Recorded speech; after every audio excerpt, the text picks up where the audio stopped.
Governor Bush getting some presidential power injected into his campaign in the form of his older brother, President George W. Bush, and his sister-in-law, former First Lady Laura Bush, out on the trail in South Carolina. I came here for two reasons.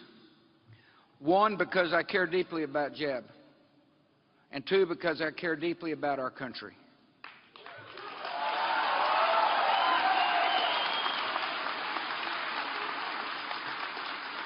You know, I thought it was appropriate to discuss a subject I know a lot about, what it's like to be president. Being your president was a high privilege and the honor of a lifetime. And by the way, if serving as President of the United States makes me a part of the so-called establishment, I proudly carry that label.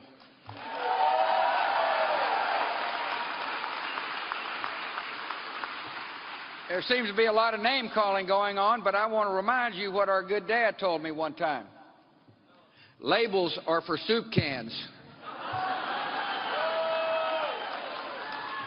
The presidency is a serious job that requires sound judgment and good ideas. And there's no doubt in my mind that Jeb Bush has the experience and the character to be a great president. And the on-the-record political panel is back. ABC News political director Rick Klein and from the Weekly Standard, John McCormick.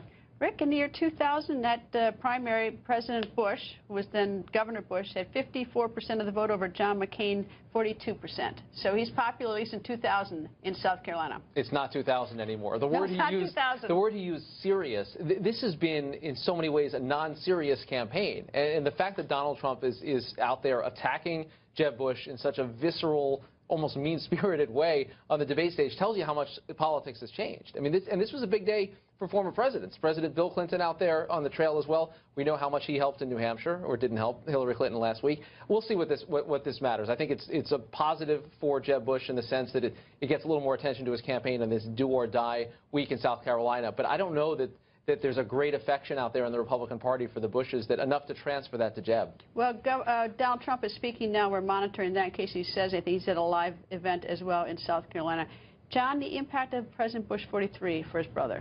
I'm not sure if it helps him that much. You know, I think there is a great affinity out there for George W. Bush, but Republicans are not buying dynasties right now. They don't like the Clinton dynasty. I don't think they want a Bush dynasty. What George W. Bush did do was in this debate on Saturday, when his presence was injected in there, I think it was Donald Trump's worst moment when he was asked about whether he still thought George W. Bush should be impeached for Donald Trump had said in the past that George W. Bush had lied about weapons of mass destruction to start the war. And he repeated that. He said that they knew that there were no weapons there and they started the war anyway. And listen, you can think the Iraq war was a mistake if you're a Republican, but the idea that George W. Bush deliberately and knowingly lied about weapons to start a war, that's an outrageous slander, and it's nothing short of left-wing frothing at the mouth lunacy. I really do believe that, and I think that was just a terrible, terrible moment for Donald Trump in his campaign. And I'm going to throw President Bush 43 under the bus. He did say, I was monitoring what he was saying, he said that the voters should vote for the candidate with the most opinionated mother. And his brother Jeb laughed as well, which probably was horribly dangerous, but they always tease their mother. The fight today with Senator Ted Cruz, in fact, one of the things he said, that one of the things Donald Trump said is it's hard to believe a person who proclaims to be a Christian could be so dishonest and lie so much. Just so personal. I mean, this isn't about policy anymore when you start talking about this. And the biggest liar he's ever met in his life. Look, if Trump wins South Carolina, if he wins the nomination, he will have done it by breaking down the Republican Party to little pieces and building it back. It won't be because he won over voters in some way. He has smashed every rule, every convention along the way, and if he does it, he'll have to overcome a lot of serious candidates with a lot of experience, like Senator Cruz, like Governor Bush. John, so far we expect, at least he's leading in the polls in South Carolina, Donald Trump.